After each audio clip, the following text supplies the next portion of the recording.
오늘도 주님의 말씀을 통해 하나님 나라를 누리는 복이 있기를 주님의 이름으로 축원합니다. 오늘 말씀에는 이제 헤롯의 말로에 대해서 보여주고 있어요. 이 헤롯이 갑자기 등장했죠. 왜 등장했어요? 교회를 핍박하며 등장했어요. 처음에는 유대 종교 지도자들이 교회를 박해했죠. 그러므로 스데반을 죽이고 그들이 큰 박해가 이제 교회에 임하게 되어졌어요. 그런데 잠시 유대 종교 지도자들의 박해가 주춤하게 되어졌죠. 왜 그래요? 사울의 그 회심으로 인해서 그들이 할 말이 없어진 것이고 이 일로 인해 적지 않게 타격을 받은 거죠. 좀 잠잠해져 가며 복음이 이제 이방 선교를 위해 활발하게 준비되어지는 과정 속에 있었어요. 상당한 열매가 있고 또 특별히 안디옥에 교회가 든든히 세워져 갈 때 우리가 안심할 만할 때 이제는 누가 등장한 거였어요? 헤롯이 등장해서 사도 가운데 야고보, 특별히 예루살렘 교회를 거의 담당하다시피 한 야고보를 먼저 죽이고 그것을 유대인들이 좋아하니까 이제 계속 박차를 가하며 베드로를 죽이려고까지 했어요. 그래서 이제 베드로가 옥에 갇혔으나 주의 천사가 나타나 그를 풀어주게 만들죠. 그렇게 한 헤롯의 말로가 어떻게 되어지는지가 오늘 본문에 기록되어져 있는데 18절에 보면 나이셈의 군인들은 베드로가 어떻게 되었는지 알지 못하여 적지 않게 소동하니 군인들은 베드로가 어떻게 되었는지 알지 못해요. 그러니 난리가 난 거죠. 자기들의 임무는 베드로를 지키는 거였어요. 그래서 이 베드로를 지키기 위해서 헤롯이 이 군인 4명씩 4패, 그러니까 4조로 나눠가지고 철저히 베드로를 지켰어요. 그러니까 4조가 4조가 돌아가면서 베드로를 지킨 거죠. 모르긴 몰라도 약 3시간 간격으로 교대해 가면서 베드로를 철저히 지킨 거예요. 그 가운데 4명 가운데 2명은 밖에서 지키고 2명은 베드로 양 옆에 앉아서 쇠사슬로 양쪽에서 묶어두는 그런 역할까지 했죠. 그러니 철저하게 베드로를 묶어서 지키고 있었는데 뭐 난데없이 베드로가 사라진 거예요. 천사의 인도와 이끌림을 통해 모든 게 풀어지고 나와서 거리로 나아가게 되어졌죠.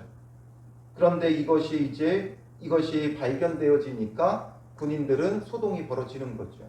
그러니까 당장 베드로가 풀릴 때 있었던 사람들은 천사가 눈을 감게 했든 못 보게 했든 베드로가 풀려나게 했어요. 그렇다고 해서 이들이 모르지는 않아요. 왜냐하면 3시간 간격으로 교대 근무하니까 교대하기 위해서 온 사람들이 베드로가 없는 걸 발견했을 거란 말이에요. 그러니 이것으로 인해서 이제 이들 가운데는 난리가 났죠. 헤롯의 지시로 지켜야 되는데 자기들의 임무를 다하지 못했기 때문에 난리가 났고 이제 19절에 헤롯이 그를 찾아도 보지 못하매 원래 이제 다음날 베드로를 처형하려고 했죠. 그래서 이제 처형하기 위해 찾았지만 베드로가 없었다는 거예요. 그러니 어떻게 해요? 파수꾼들을 신문하고 죽이라 명하니라. 파수꾼들을 신문하고선 죽이라고 명한 거예요. 그들이 가담했다라고 여기는 거죠.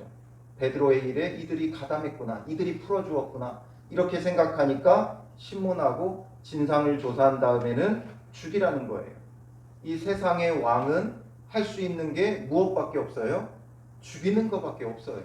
야고보 죽이고 베드로 죽이려다가 실패하니까 이제 파수꾼들을 죽이죠. 결국 세상 왕은 우리가 아무리 대단한 왕을 찾고 바란다 할지라도 죽이는 것밖에 하지 못해요. 남을 죽여야 자기가 사는 거예요. 우리가 흔히 적자생존이라는 말을 하죠. 약육강식이라는 말을 해요. 강한 자가 살아남고 자기가 살아남기 위해 남을 죽여야 되는 게 이 세상의 원리예요. 그러니 왕이 되어서도 자기가 살기 위해 사람들에게 인정받기 위해 끊임없이 죽이는 일을 하는 거예요. 정치라는 것이 말이 좋아 정치지 세상의 정치 원리는 남을 죽여야 자기가 사는 거예요. 그러니까 선거 때가 되면 얼마나 그들의 악랄한지 그들의 본 모습이 다 드러나죠. 상대방을 죽이기 위해서 어떠한 모함도 뭐 다 해요. 그냥 어떤 거짓말이라도 다 꺼내서 상대방을 죽이죠. 그리고 막 모함해 놓고 아닌 걸로 밝혀지면 어떻게 돼요? 아닌 말고 그런 의혹이 있어서 제기한 것뿐이다 이러고 말죠. 책임지지 않아요.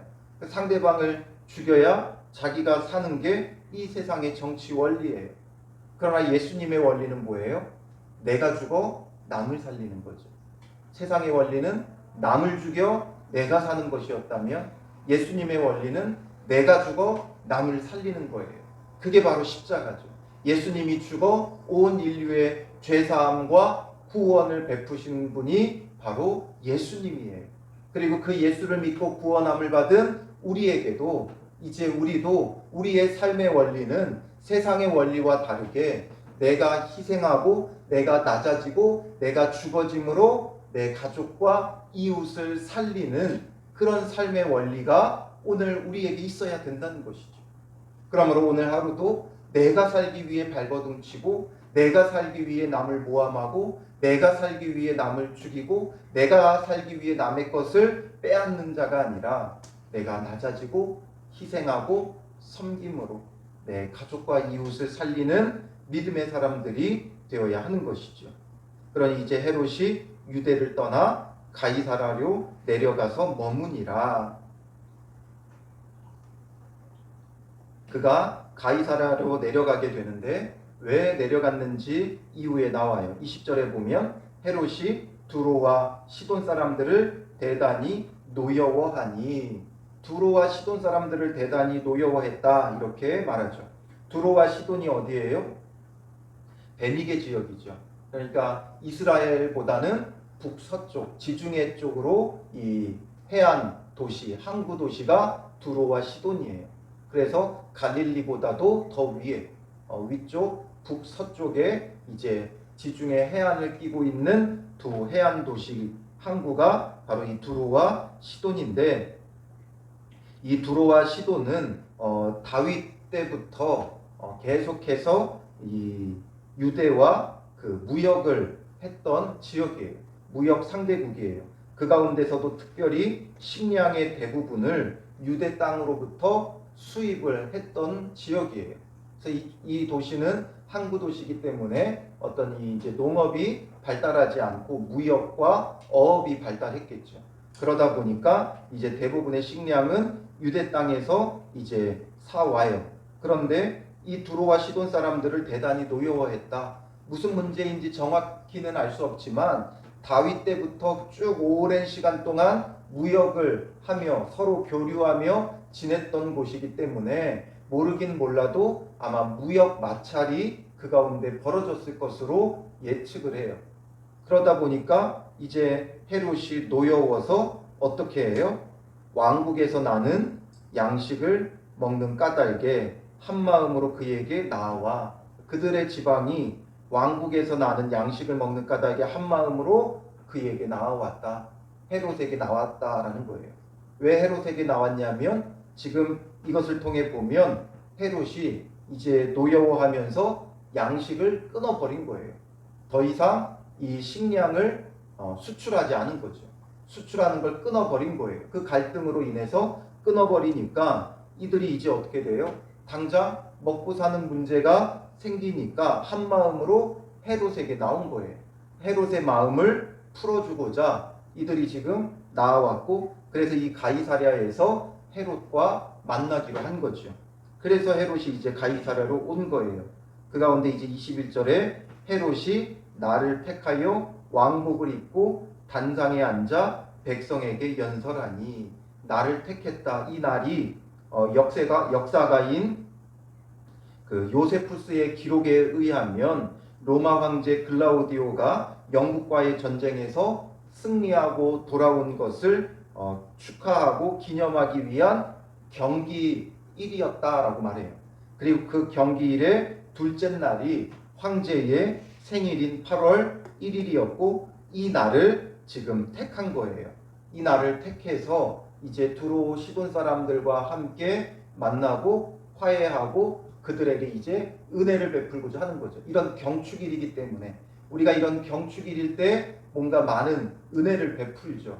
그래서 우리나라에도 뭔가 이렇게 죄수들을 풀어주는 무슨 특사, 무슨 날 특사 이런 게 있듯이 지금 두로와 시돈을 향한 노여움을 풀고 은혜를 베풀기 위한 그런 특별한 날로 지금 헤롯이 택한 거예요. 그리고 이제 왕복을 입고 단상에 올라서 백성에게 연설을 하는 거죠. 그들에게 이제 연설을 하면서 이제 화해의 연설이었겠죠. 그들을 이제 용납하고 이 무역 마찰을 잘 원만히 해결하고 이제 다시 식량을 수출하겠다. 너희는 이제 수입해라. 이렇게 말한 거예요. 그러니 백성들이 어떻게 해요? 이 백성들은 이스라엘 백성, 유대 백성이 아니라 두로와 시돈 사람들이죠. 이들이 이제 헤롯의 연설을 듣고 크게 부르되 외친 거죠. 뭐라고 외쳐요? 이것은 신의 소리요 사람의 소리가 아니라 하거늘. 자기들에게 이제 은혜를 베푸는 연설을 해주니까 크게 부르면서 이것이 신의 소리지 사람의 소리가 아니다. 그러니까 헤롯을 어느 정도로 높이는 거예요? 신으로 신격화하게 높이는 거예요. 이게 뭐 대단한 일은 아니에요. 당시 어떤 왕과 지도자들을 신격화하는 것이 당시의 일반적인 일이죠. 그러니까 이들도 이제 두로, 시돈, 이방 사람들이 지금 헤롯 왕을 이제 다른 나라 사람들이 헤롯 왕을 신격화하며 신의 소리요 사람의 소리가 아니다 하면서 높여주는 거죠. 그러니까 여기서 크게 부르는 건 무엇이겠어요? 찬송이에요. 이게 찬송이에요. 그러니까 헤롯을 막 찬양하고 찬송하면서 신의 소리지 사람의 소리가 아니다 막 높이는 거죠. 그러니까 헤롯이 어떻게 해요? 한껏 그것에 이제 취해버리는 거죠. 그래서 영광을 하나님께 돌리지 아니함으로 영광을 하나님께 돌리지 않고 자기가 다 취한 거예요. 이 모습을 보면 누구의 모습과 대조돼요? 베드로의 모습과 대조되죠. 고넬료의 집을 찾았을 때 고넬료가 베드로에게 엎드려 절해요. 이방 나라 백부장이 자기에게 엎드려 절해요. 특별히 지금 자기 나라를 정복하고 있는 로마 군 장교 백부장이 자기에게 엎드려 절하고 있어요. 베드로로서도 또 많은 교인들로서도 대단히 고무적일 수밖에 없는 상황이죠. 한껏 그 마음이 들뜰 수밖에 없는 상황이에요. 그러나 베드로는 그를 일으키면서 10장 26절에 뭐라고 말해요? 일어서라. 나도 사람이라 말하죠. 내가 숭배의 대상이 아니라는 거예요. 그러면서 나도 사람이라 말하면서 그를 일으키며 낮아지고 겸손해졌죠. 그러나 헤롯은 반대로 영광을 하나님께 돌리지 않고 자기가 전부 다 취해버린 거예요. 그러니 주의 사자가 곧 친히 벌레에게 먹혀 죽으니라 이렇게 되어져 있죠. 결국 주의 사자가 그를 치는 거예요. 그의 그 교만함과 완악함 그리고 교회를 박해하고 야고보를 죽이고 베드로를 죽이려 하고 또 파수꾼들을 죽이고 이런 그의 모습을 이제 참고 기다리다가 이제는 자기가 신이 되고 하나님이 되고 이렇게 되니까 결국에는 하나님께서 주의 사자를 통해 그를 치시게 되어지는 것이죠. 교만은 패망의 선봉이요 멸망의 앞잡이다 말하죠. 결국에는 그의 그 교만함과 완악함이 스스로 자기를 멸망시키는 거예요. 그러니 하나님의 심판의 손길이 그에게 오게 되고 하나님은 참으로 최후 승리예요. 십자가의 죽으심은 패배하는 것이고 멸망한 것으로 보여지지만 십자가에 죽으셔도 다시 부활하시는 주님. 그래서 사망 권세 이기신 그 주님이 바로 최후 승리가 무엇인지를 보여주시는 거예요. 헤롯에 의해서 야고보가 순교하게 되어지고 베드로가 죽을 위기에 놓여지고 교회가 혼란할 수밖에 없고 두려울 수밖에 없지만 이 일을 또 함께 모여 기도하며 이겨나감으로 이들이 이제 이방 선교에 대한 그 기틀이 단단하게 지금 다져지고 있는 거예요. 이런 일들을 통해서 우리가 보기에는 왜 이런 어려움을 주시나 싶지만 주님께서 교회를 단단하게 세우며 땅끝까지 주님의 증인이 되게 하기 위한 그런 일들을 진행시켜 가신다라는 거죠. 앞서서 어떤 일이 있었어요? 극심한 극심한 흉년이 찾아왔죠. 그러니까 안디옥 교회가 어떻게 해요? 부조를 보내요. 힘껏 그들이 모아서 보내게 되죠. 그들이 와서 구제의 일을 감당했어요. 왜 흉년이 일어나는가? 교회가 이렇게 깨어 있는데 왜 흉년이 찾아오는가? 이 흉년을 통해서 서로가 서로를 돌아보며 교회가 유대 관계가 생기는 거예요. 그렇지 않으면 지금 안디옥 교회는 이방인 교회로, 예루살렘 교회는 유대인 교회로, 사마리아 교회는 사마리안 교회로, 그래서 점점 이들이 각자의 색깔을 가지고 분열되어질 수 있지만 이런 흉년이 찾아오니까 서로를 돌아보고 돕다 보면 뭐가 생겨요? 형제가 생기고 유대가 생기는 거예요. 어떻게 보면 오늘날 한국교회가 어려움이 그동안 너무 부족했어요. 그러다 보니까 유대 관계가 다 끊어지고 서로 개교회 중심으로 자기 교회 멋대로 교회들이 움직여지죠. 서로를 돌아보는 형제가 없어요. 우리 교회만 잘 되면 된다 이런 식이에요. 어려움이 찾아오면 서로를 돌아보죠. 그래서 우리가 코로나가 터졌을 때 어땠어요? 얼마나 작고 어려운 교회들을 많이 도왔는지 그때가 가장 교회들이 재정적으로 어려움이 없었다는 말을 해요. 작고 어려운 교회들이.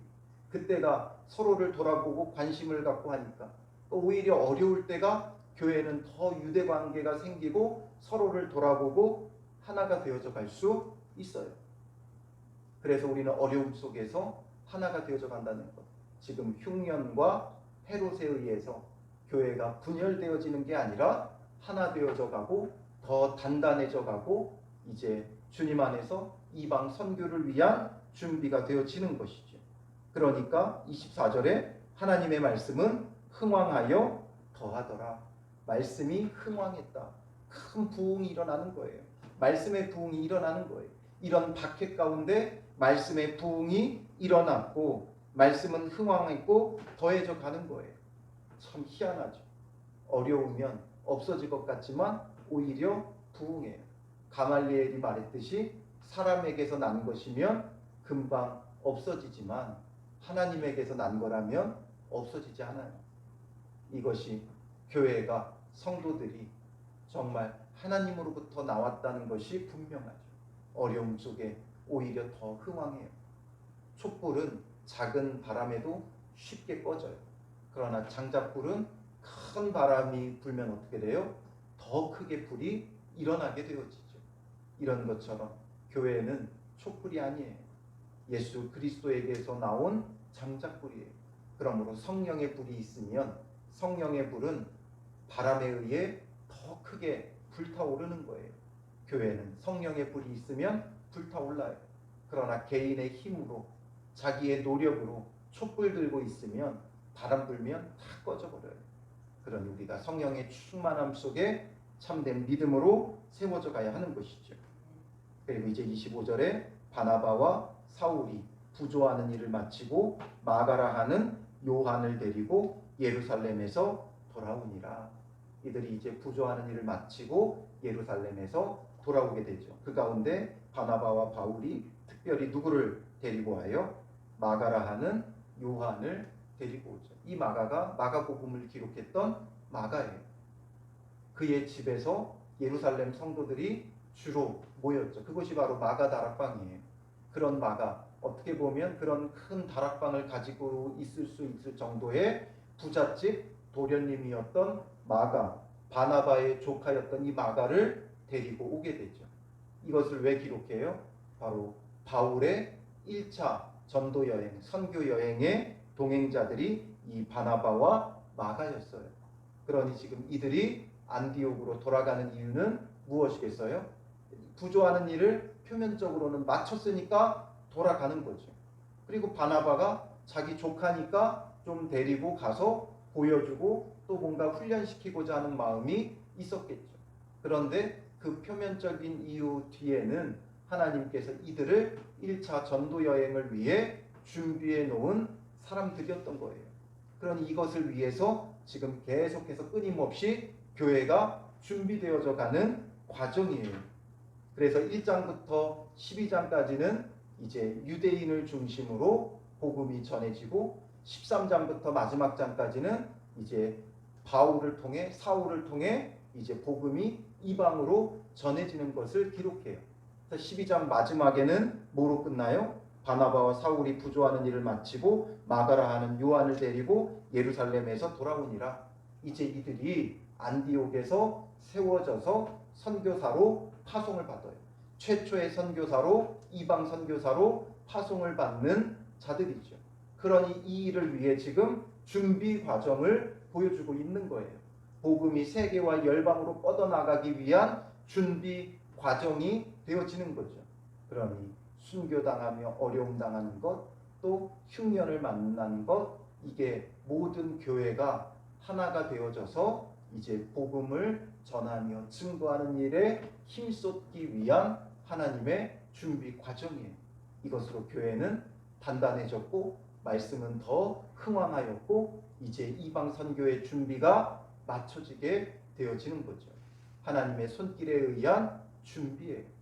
사람이 계획해서 되는 게 아니라 하나님의 인도하심과 이끄심이에요. 그러므로 최후 승리를 거두게 하시는 그 주님을 바라보며 우리는 믿고 따라가야 하는 것이죠. 이 최후 승리를 다른 말로 하면 뭐라 그랬어요? 합력하여 선을 이루느니라.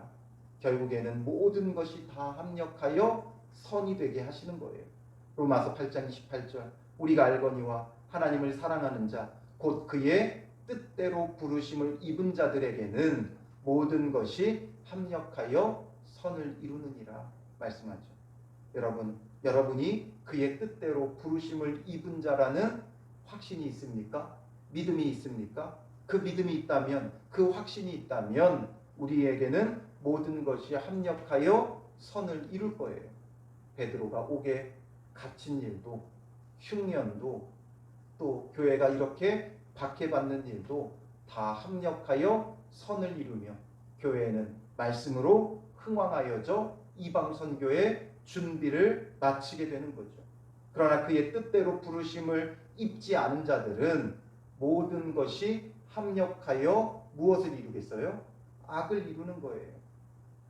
그러므로 그들에게 아무리 좋은 일이 있어도 아무리 복된 일이 있어도 그 끝에는 멸망이 기다려요. 헤롯이 아무리 로마 황제에 의해 분봉왕으로 세워졌어도 그가 왕으로서의 역할을 감당해도 자기 마음대로 사람을 죽이기도 하고 살리기도 해도 결국에는 그 끝은 뭐예요? 하나님께서 치시니까 벌레에게 먹혀 죽죠. 그러나 베드로는 옥에 갇혀도 하나님께서 쳐서 깨우니까 구원을 받고 선을 이루게 되죠. 이거예요. 그러니 오늘 우리는 그의 뜻대로 부르심을 입은 자인가 아닌가가 중요해요. 내가 정말 주님의 뜻대로 부르심을 입은 자라면 결국 모든 것이 합력하여 선을 이룰 것을 바라보면 돼요. 좋은 일, 나쁜 일, 그저 그런 일, 모든 일이 하나가 되어서 하나님의 선, 최후 승리를 이루는 자예요. 그러나 그의 뜻대로 부르심을 입은 자가 아니라면 그 얘기는 반대로 내가 그의 뜻에서 벗어나 있다면 그의 뜻대로 부르심을 입었다는 건 그의 뜻을 따라 살아간다는 거예요. 그냥 예수 믿었다 이걸로 끝나는 게 아니라 내가 예수 믿고 그의 뜻대로 살아간다면 결국 합력하여 선을 이루는 거죠. 그러나 그의 뜻대로 부르심을 입지 않았다면 그의 뜻에서 벗어나 있다면 우리에게는 좋은 일도 멸망의 길이 될 수 있어요. 그러니까 자녀가 좋은 곳에 취직했다고 좋아하는데 결국 그 뒤로 교회를 떠나는 경우를 보게 되죠. 좋은 직장에 취직해서 밤새 일하고 또 피곤하고 지치니까 교회를 떠나는 거예요. 처음에는 좋은 직장 갔다고 좋아했죠. 좋은 일인 줄 알았지만 결국 그게 멸망의 길이 되는 거예요. 이런 것처럼 오늘 우리가 정말 주의 뜻대로 부르심을 입었는가 아닌가, 내가 그의 뜻에 합당하게 살아가는가 아닌가, 이게 분명해야 되고 그의 뜻대로 부르심을 입어 그의 뜻대로 살아가는 자라면 결국에는 선을 이룰 것을 바라봐야 되는 거예요. 그 믿음 속에 오늘 하루도 최후 승리 주실 주님을 바라보며 주신 삶 속에서 잘 믿음으로 감당해 나가는 믿음의 사람들 되시기를 주님의 이름으로 축원합니다. 기도하겠습니다. 살아계신 아버지 하나님, 최후 승리를 얻게 하시는 주님이신 것을 말씀을 통해 보게 됩니다. 우리가 주의 뜻대로 부르심을 입었사오니 그 뜻대로 살아가는 자 되게 하여 주시고, 그러므로 우리의 모든 것이 합력하여 선을 이룸을 보게 하옵소서. 주의 뜻대로 부르심을 입은 자는 주님께서 쳐서 깨우며 구원하여 주시고, 주의 뜻에서 벗어난 자는 주님께서 치시니 죽임을 당하는 것을 보게 되어집니다. 주님의 치심이 오늘 우리에게 무엇이 되고 있는지, 징계의 손길인지 구원의 손길인지 우리로 하여금 바라보게 하시고, 주님의 징계의 손길 가운데 있다면 회개하고 돌이키고 주의 부르심의 뜻에 합당하게 살아가는 자리로 회개하고 돌아오게 하여 주시고, 주의 뜻 가운데 있고 주의 구원의 손길이라면 반드시 최후 승리케 하실 주님을 바라보며 합력하여 선을 이루게 하실 주님을 믿고 바라보며 오늘 하루도 능히 그 삶 잘 감당해 나아갈 수 있도록 인도하여 주시옵소서. 고난이 우리에게 유익이 되게 하시고 모든 것이 합력하여 선을 이루며 열매 맺게 하실 주님을 바라보게 하여 주실 줄 믿사오며 예수님의 이름으로 기도합니다. 아멘.